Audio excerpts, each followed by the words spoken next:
Pierre était un adolescent féru de littérature. Introverti, il passait le plus clair de son temps la tête plongée dans les livres. Lui-même d'ailleurs ne passait pas une journée sans faire une page d'écriture. C'était devenu une routine. Tous les jours en rentrant chez lui à la pause de midi, il laissait parler la plume pour enrichir son carnet d'une nouvelle histoire. Cette dernière pouvait être inventée de toutes pièces ou revisitée par ses soins. Son imagination était sa seule limite. Un lundi, après le déjeuner, alors qu'il s'apprêtait à noircir une nouvelle page, il eut la mauvaise surprise de ne plus avoir de support pour écrire. Il avait fini son carnet la veille, et ne trouvait pas de cahier vierge digne de ce nom. Et hors de question pour lui d'utiliser un clavier. Le contact de la plume sur le papier était une des raisons pour lesquelles il aimait écrire. C'est au grenier, au milieu d'un tas de fournitures, qu'il réussit enfin à mettre la main sur un nouveau livre. Un livre dont la couverture ne lui disait absolument rien. Depuis le temps, il avait lu tous les livres de la maison, mais celui-là était une véritable découverte. C'était un livre fin avec une couverture dorée. En son centre était inscrit, en écriture liée, « Magic Book ». En le feuilletant, Pierre ne vit que des feuilles vierges. Seule la page de garde avait une inscription qui disait « 6 jours pour vivre un rêve ». Au dos du livre, une grosse plume noire était scotchée. L'embout avait des motifs en or sculptés jusqu'à la pointe, autant dire un véritable bijou de calligraphie. Comment avait-il pu passer à côté d'un truc pareil ? Il s'empressa d'essayer sa nouvelle trouvaille. Par chance, il devait rester de l'encre à l'intérieur. Cela lui permit, avec le peu de temps qui lui restait, d'écrire sur la première page une petite histoire. Il s'agissait simplement d'une version transformée du célèbre Petit Chaperon Rouge. Le soir, en rentrant de l'école, sa mère lui raconta la dernière nouvelle rapportée par le journal local. Le loup sauvage qui avait fait des ravages depuis des mois dans la région venait enfin d'être capturé autour d'une ferme non loin d'ici. Le lendemain fut une journée difficile pour Pierre. Alors qu'il était censé quitter les cours plus tôt, les conditions météorologiques en avaient décidé autrement. Tous les élèves devaient rester dans l'établissement le temps que la tempête se calme. C'est seulement en fin d'après-midi qu'ils furent autorisés à quitter les lieux. Suite à cela, Pierre imagina sur la seconde page du livre une vie sans nuages. Le jour suivant, malgré des prévisions météo catastrophiques, fut la plus belle journée de janvier. Jamais dans l'histoire on ne connut un tel revirement climatique. Était-il possible que cela ait un lien avec ces histoires ? Après l'épisode du loup, voilà qu'un soleil d'été apparaissait en plein hiver, faisant passer la température de 0 à 23 degrés en l'espace de quelques heures. C'était une sacrée coïncidence. Dans le doute, Pierre se lança dans un récit où sa famille devenait riche à ne plus savoir qu'en faire. À la fin de son histoire, il se sentit un peu bête, mais bon, cela ne coûtait rien d'essayer.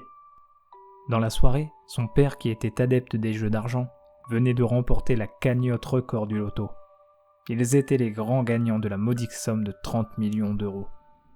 Pierre était aux anges. Il jubilait.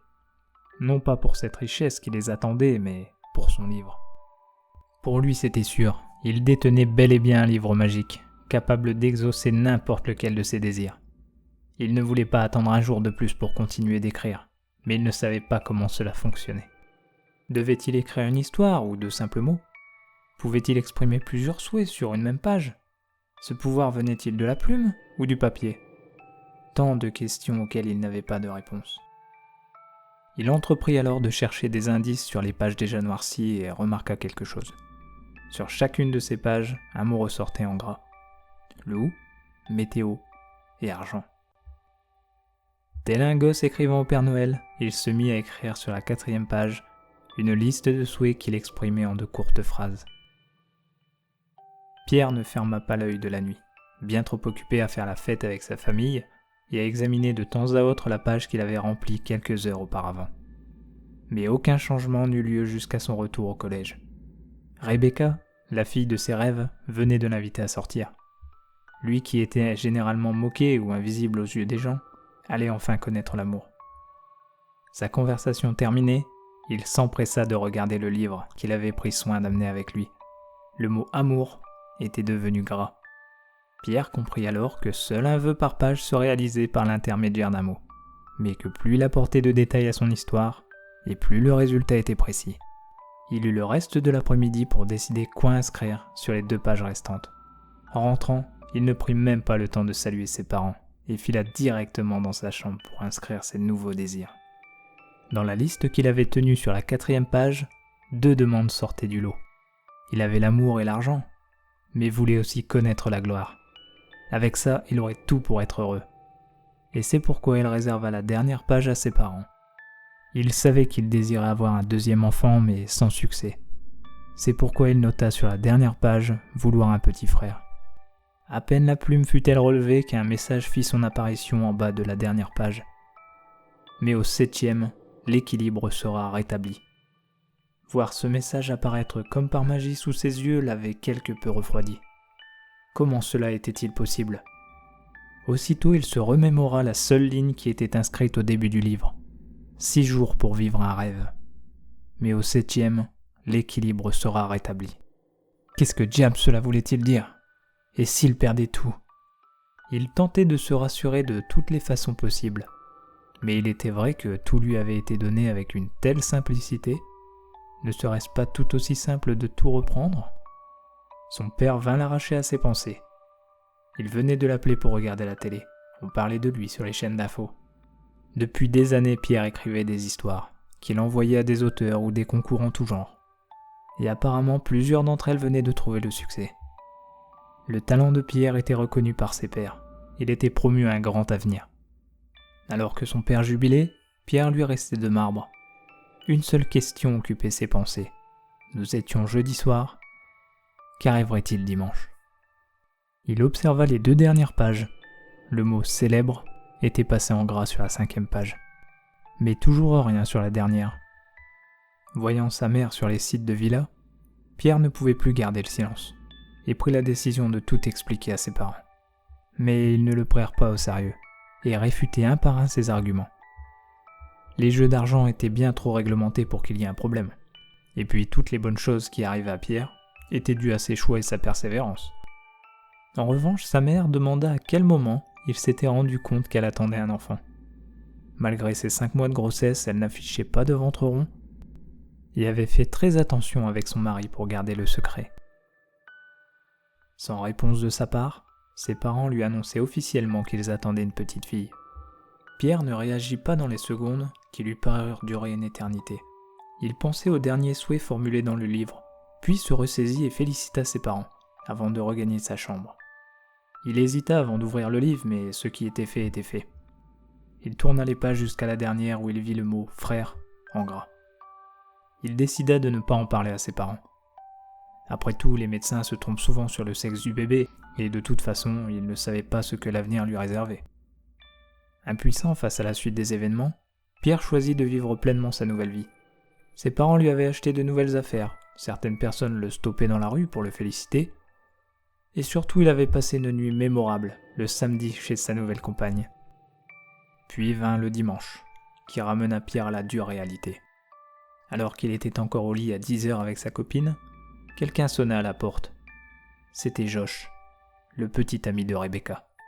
Pierre n'eut pas le temps d'encaisser la nouvelle qu'elle lui somma de déguerpir et de ne plus jamais l'approcher. En rentrant chez lui, il trouva sur la table de la cuisine le journal du jour. On y voyait un cyclone en couverture. Ce dernier avait dévasté toute une région dans la nuit. On pouvait y lire également, dans les gros titres, la tuerie d'un loup sanguinaire. Mais Pierre ne s'attarda pas sur les détails, il voulait trouver ses parents. Alors que la maison paraissait déserte, il retrouva sa mère en larmes dans sa chambre. Pierre se précipita vers elle pour demander ce qu'il se passait. Et elle lui répondit entre 2 sanglots qu'elle avait perdu le bébé dans la nuit. Et qu'en apprenant la nouvelle, son père avait décampé, emportant avec lui le ticket du loto. C'en était trop pour Pierre. La vie venait de lui mettre une claque. Il traîna des pieds jusqu'à l'endroit où il avait laissé le livre, à savoir le grenier. Il ne voulait pas que quelqu'un mette la main dessus. Il tourna les pages pour voir s'il y avait eu des modifications. Et effectivement, sur chaque page, les mots en gras étaient passés de noir à rouge sang. Tous les mots, sauf un. Célèbre. Ce mot-ci n'avait pas encore subi de changement. Pierre resta amorphe le reste de la journée, se demandant comment cela allait-il finir. Mais en fin d'après-midi, quand il eut fini de se morfondre, il eut une pensée pour sa mère. Après tout, c'est elle qui avait le plus perdu de sa rêverie éphémère. Il décida donc de redescendre pour la consoler. Sa mère était sur le canapé, les yeux rouges dus aux pleurs. Elle buvait une tasse de café. On distinguait encore les larmes séchées sur son visage. Pierre lui demanda si elle tenait le coup, mais elle n'eut aucune réaction. Il lui posa une série de questions qui restèrent sans réponse. Il se dit alors que sa mère encaissait le choc et tenta de la réconforter en la prenant dans ses bras. Mais là encore, elle ne réagit pas, ne lui adressant même pas un regard. Il devina alors que le livre avait finalement fini le travail. Il était passé de personne reconnue à invisible. Un mélange de sentiments négatifs s'empara de Pierre, qui se précipita au grenier. Il prit le livre et déchira toutes les pages sous l'émotion. De toute façon, il ne risquait plus grand-chose. Enfin, ça, c'est ce qu'il pensait. Calmé, il voulut retourner auprès de sa mère, pour voir si tout allait bien. Mais étonnamment, c'est elle qui le rejoignit au grenier. Pierre eut de l'espoir une poignée de secondes, mais quand il vit sa mère installer une chaise au milieu de la pièce et accrocher une corde à la poutre, cette lueur d'espoir s'envola rapidement. Il se dépêcha pour stopper sa mère et la faire descendre de la chaise, mais à sa grande surprise, ses mains traversèrent son corps. Il était passé d'invisible à inexistant. Impuissant, il assista au suicide de sa mère, se débattant comme si elle voulait faire machine arrière. Elle suffoqua jusqu'à ce que ses bras tombent le long de son corps. Elle se balançait au bout de la corde, les yeux exorbités et la langue désormais gonflée. Bien que désemparé, il ne la blâma à aucun moment.